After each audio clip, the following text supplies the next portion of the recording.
Support for this podcast comes from CV Wallet and its verification platform for recruiters. In a world of job seeker adoption of AI and too many unsuitable applications, CV Wallet puts trust at the heart of your hiring by verifying your applicants at the start of the recruitment process, saving recruiters time and money by getting straight to the right candidates for your jobs. Its blue tick verifications are very easy to set up, work globally, are completely bespoke, and can be set at an organisational or job level depending on recruiter requirements. Typical verifications include identity checks, right to work, qualifications, licenses, and skills, enabling job seekers to fast-track their applications while securely saving their verifications for future use in their free CV Wallet app. It's free to sign up and with no integrations required, fits seamlessly within your existing application process. Get started today at cvwallet.com. There's been more of scientific discovery, more of technical advancement and material progress in your lifetime and mine than in all the ages of history.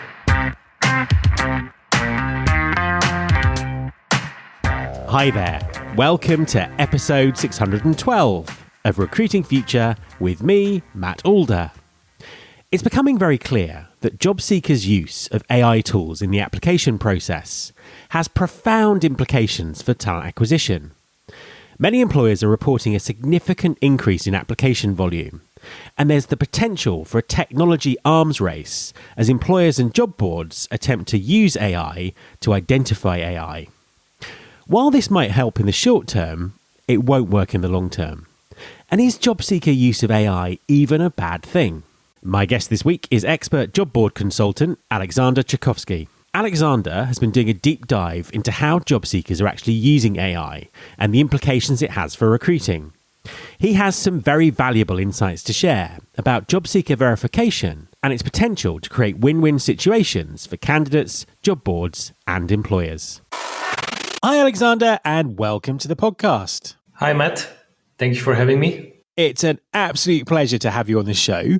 Please, could you introduce yourself and tell everyone what you do? Yes, sure. I live in Munich, Germany. I have been in the talent acquisition space and HR tech for almost 15 years now. Worked in the past with companies like Expertier and JobSync. Today, I mostly advise job boards and aggregators and other HR tech vendors on all kinds of topics like SEO, AI automation, job scraping, parsing, matching, pretty much anything you can think of that a job board might be interested in. And I run also 3 niche job boards in crypto and in AI. And I love to write about the industry. Huge fan of the podcast. Thank you again for having me. Thank you. And no, as I say, it's brilliant to have you on the show. Lots of things that we're going to talk about, but I suppose just to kind of set the scene a little bit. I mean, tell us about what's going on in the market at the moment. What are the sort of the major challenges that you're seeing? Yeah, sure. So I think one thing that is very interesting is Gen Z entering the workforce. And this is not something new, but now they are in high numbers. I think they just recently surpassed baby boomers as a major workforce. And they're very technically savvy, right? So they're very AI affine from the beginning. They consume a lot of video content. They learn all kinds of tricks on how to use GPT and AI in their jobs. And I think we're kind of starting to see this impacting our market. I think we'll talk about this a little bit later. But when you pair this with the white-collar professionals who lost their jobs in the 2022-2023 period in the US specifically, also very tech-savvy people, really working well with technology and understanding the fundamentals of how automation and AI work. I think all of these combinations are setting up our industry for a very interesting future development. Yeah, no, absolutely. I mean, let's dive into that. What is it that you think this is going to sort of drive in terms of change in the industry, and sort of how's that going to pan out over the next 18 months or so? Yeah, so on the one hand, of course, you have recruiting, which is kind of prone to automation. We hear a lot about automations using AI. And AI has been more or less a bit commoditized, right? So today you can just consume AI responses from an API, from OpenAI, with just a few clicks. And this is, of course, enabling all kinds of industry-specific use cases to be automated. Our industry runs a lot on text, right? Job descriptions are text, people exchange emails. And the AI models that we use today are great at working with text, right? So they don't understand it, but they are great at manipulating it, extracting information out of text. So we see a lot of the big players going into the direction of building job description generators. I'm hearing matching again. And that's great because matching has been a tough problem to solve. But there's also the other side of the market. And for the first time ever, I think that we are seeing job seekers kind of going into the AI tools in their application cycles. And this is something that we have not seen in the past. This is completely new.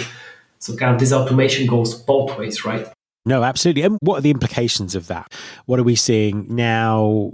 How's that likely to escalate? Yeah, so it's been fascinating. I recently learned about this trend around tools that kind of help job seekers apply to jobs automatically. And it's shaking up the industry a bit because this AI-powered automation is the first time that is actually rolling out to job seekers, right? And they are actively utilizing it in their job search. It's been very fascinating. I even had to create a TikTok account, right? Because a lot of these tools are firstly promoted there. We don't see them in our usual advertising channels. Very interesting things being displayed on a daily basis. And it's the first time that the industry is seeing how these tools actually all come together and what it means for job seekers, right?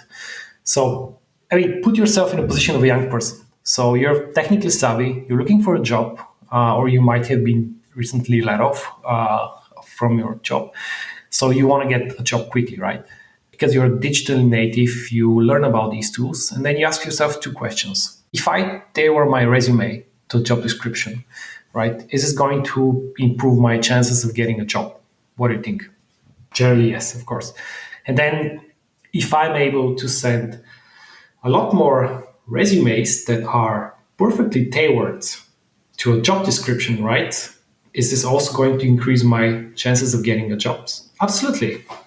And when people think like this, we see that these tools actually have a place in the job seekers' daily process. And there was I think we all read the Wired article about a software engineer who applied to 5,000 jobs using a tool called Lazy Apply. He landed 20 interviews. So compared to his previous success rate of doing 300 applications and getting, again, 20 interviews, but having to do all this hard work, what do you think he's going to use in the future? Well, of course, the Lazy Apply, which is an interesting title for it as well. Yeah, absolutely. And we have 80 tools like this today. I tracked them all. I'm really fascinated. There are different categories, right? They're not all looking into creating as many applications as they possibly can. Some are very helpful because they allow you to track your applications, right? Where you applied to, where did you send an application, where did you get a response. Others are just a plugin that runs on top of your browser, and they just fill out the apply forms for jobs that you have picked out on certain ATSs. And others will automatically pick jobs for you because they scrape ATS career pages and they have found ways to fill out the application forms using RPA. Others will go on LinkedIn and Indeed and again do searches for you. And once one of these tools onboards a job board, right? And job boards nowadays have also integration to ATSs.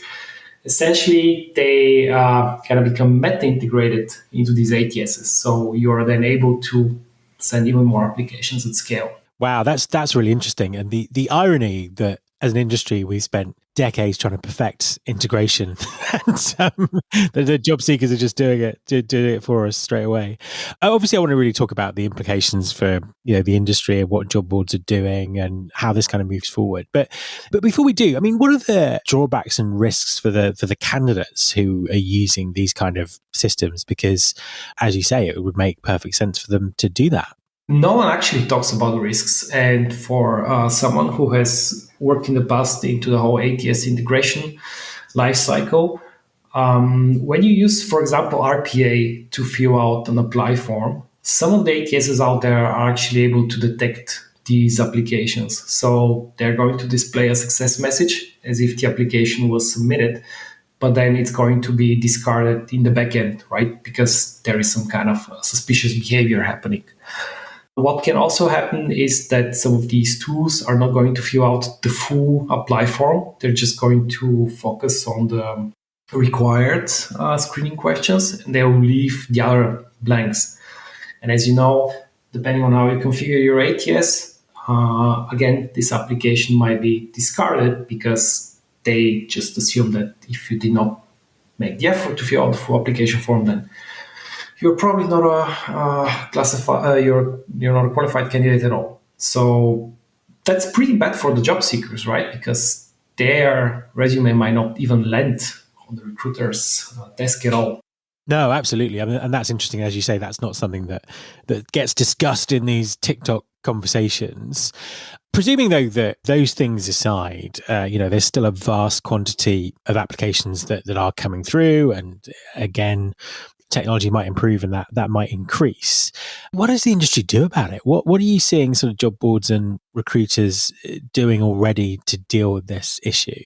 Well, to be honest, the only thing that I have seen is that some job boards are rolling out CAPTCHA verifications from Cloudflare, for example. So basically, it's a behavior-based system that says, okay, you're most likely a bot, so I'm going to show you a CAPTCHA, and if you cannot complete it, you cannot apply. But of course, these tools are not perfect. So what can happen is that occasionally you won't be able to apply, even though you're not a bot, just because some model was triggered and assumed that your behavior was suspicious. So that's pretty bad because it adds friction. And as you are perfectly aware of, our industry has been spending so much time on removing the friction in the application process. Yeah, so we're going back to that. The other thing that I've seen is that recruiters oftenly write in the job description saying that they prefer like more genuine, authentic applications. So they would not encourage you to use GPT. But come on, like people will just ignore it, right? Yeah, no, absolutely. And also it just seems like the start of some kind of technological arms race that doesn't actually ultimately solve the problem, does it? No, I mean, just adding more friction. We know who is safe, right? I mean, Workday, on the other hand, they're pretty safe because it's so hard to apply there that probably most tools will fail. So they have found a way to be on the safe side. That's not really the blueprint that we want for the rest of the industry. No, definitely no. A quick message from our sponsor, Winolo. Hi everyone, I want to tell you about Winolo. That's Winolo. Winolo stands for Work Now Locally. Winolo enables businesses to find quality workers for on-demand, seasonal, short-term and long-term work. Ditch the bulky paperwork and interview process and use Winolo to find quality workers fast and get work done even faster. With flexible workers and no platform fees, you can save on operating costs, meet demand and maximise earnings with ease. Winolo is available in over 100 markets, including Chicago, Dallas, Atlanta, New York, and Seattle. Get workers who are ready to work and spend less time finding them with Winolo. Go to www.winolo.com/pod. That's www.winolo.com/pod and take the stress out of finding workers. So what is the kind of solution here? I mean, there's obviously some radical changes in terms of how we think about recruitment and how we think about applications. What's the kind of the strategic long-term way to move forward and really make recruitment better for everyone and make it fairer and use this as a real sort of positive? Yeah, sure. I mean, let's look at the options, right? So ATS platforms today do have some kind of defense against this spray and pray approach, but it's mostly keyword based, right? So if every resume is tailored and it's perfect, then this filtering is not going to work anymore, right? So people say that they can detect AI generated text, but this is not really so trivial, especially if you're dealing with short text in resumes, for example, right, where you have just a few bullet points. If they're generated with AI, technically speaking, it's very hard to detect if this is GPT text, because even like small text changes are going to trigger most current AI detectors useless, because they won't be able to recognize that this is a AI generated text. And we actually need longer text for these to work pretty well. So then we could do maybe skill-based hiring. But again, in a post-GPT world and on TikTok, we actually see kind of the new tools that are hitting the market. They actually run in parallel on your interview, right? So they capture what the recruiter is asking you, and they are writing the answers in real time. That's also fascinating, right? So all these skill assessments, like online interviews, become also a little bit flawed. So recruiters get a lot more applications, perfectly tailored, hard to filter them. So you either have to invest a lot more time in the initial screening and the interviews, which also becomes a bit hard, or there is another direction, and I see kind of two possible directions to go. On the one hand, try to detect these tools, right, which we talked about, and we see that people are already trying to do, but I think that this is going to be really hard and it becomes like a cat and mouse game. Or maybe similar to what CV Wallet is building, there will be platforms that are going to emerge, and on these platforms, people can verify certain parts of their profile, even identity. Alone, the verification of the identity is going to be a large step that is going to reduce the amount of unqualified applications. Because if you have to do the work to identify yourself, then you're probably not going to attract people that are interested in using some kind of automated tools, right? Because they have to do extra work to do this. So I think these platforms are going to emerge. There will be market specific, there will be niche specific, because different aspects of a user's profile have to be verified. And as long as these platforms allow people to keep their information on their own mobile phones or computers or whatever they use to apply, people will have an incentive to come back, right? Because you already done the work. So as long as I get relevant jobs suggested, then I'm always going to come back to the same platform. Yeah, I think that's interesting. And I know that you mentioned CV Wallet there, who are doing some really sort of interesting work in this area. I mean, I suppose to dive in a little bit deeper into this, we talk about verifying people and verifying their identities and things like that. I mean, what's possible at the moment? What kind of things could be verified by technology, and how might that develop over the next few years? Yeah, that's a good question, because if we don't have the tools to verify profiles, then this whole concept becomes just a concept. So what we could do today, pretty easy, is anything around identity. There are APIs for this. It's highly automated. It's very low risk. And it's been actually used across all kinds of different industries. So that's fairly easy to do today. You already see LinkedIn doing this. And I think it's just a matter of time for them to start prioritizing applicants based on whether or not they have completed the LinkedIn verification. So that's That's definitely possible today, and it is a major step. You can verify, for example, work permits using GPT and the image processing functionality today.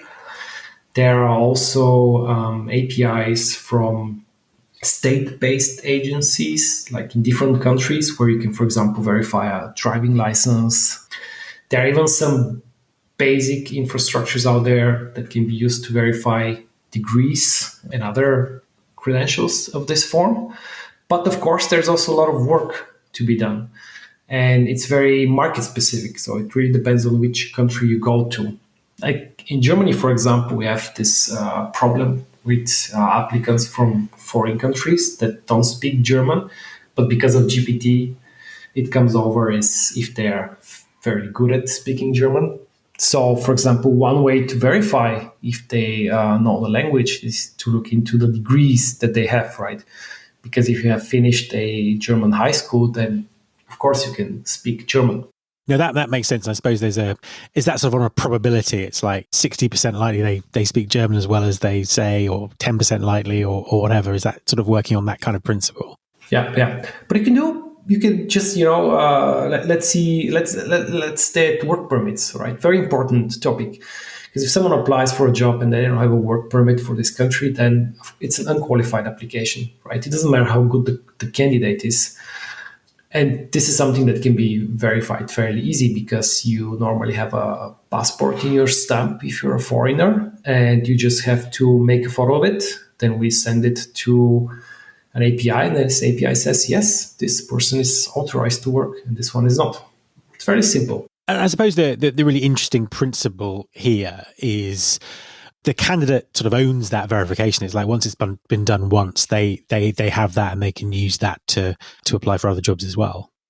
Yeah, I think that's the important part, that as you complete certain steps of the verification, that you actually have this data and you can reuse it in the application process for your next job. And you're actually the one that owns it, right? So it's not just standing somewhere on some cloud and everyone has access to it. It's good if it's really stored on your mobile device, right? It's only utilized whenever you want to apply. This is what I guess CV Wallet was originally based around, and I think it's a good path. So if everyone else follows this, great for applicants and their privacy. Yeah, no, absolutely. And kind of the overall candidate experience as well, because it will make things quicker. As a final question, it's obviously a truly disruptive time at the minute. And I know we've been saying that for years, but it seems like that's now the norm. And there's a kind of real sense that anything can happen. So I'm just interested in your view about what the sort of medium long-term future looks like. You know, if we were having this conversation in 5 years' time, how might we be talking about recruiting then? Yeah, that's a very, very interesting question. So I thought a lot about it at a conference last week in Barcelona, very big HR tech conference.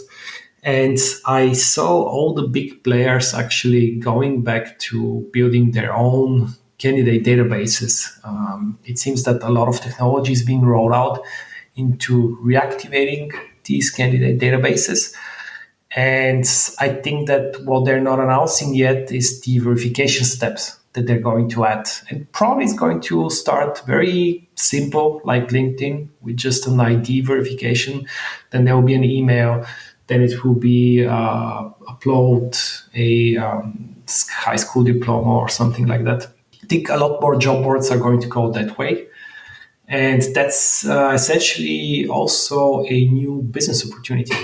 Because now think about the long-term perspective, right? So let's say that all these ideas about automated recruiting actually happen, right? So that we have agents in the future which are able to go and source profiles.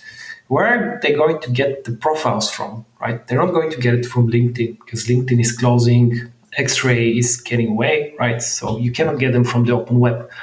You need to get them from somewhere else.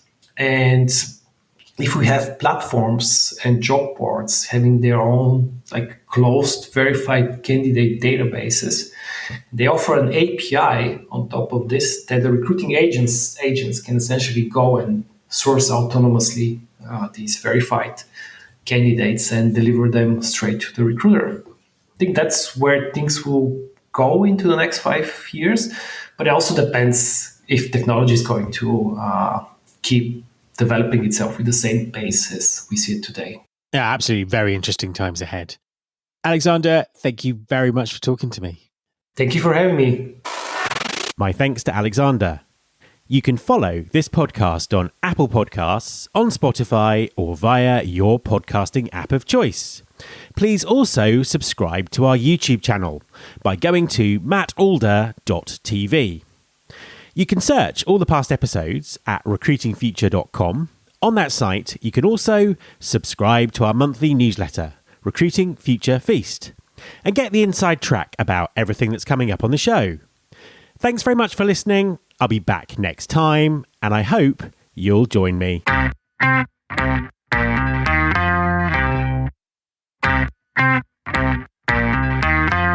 This is my show.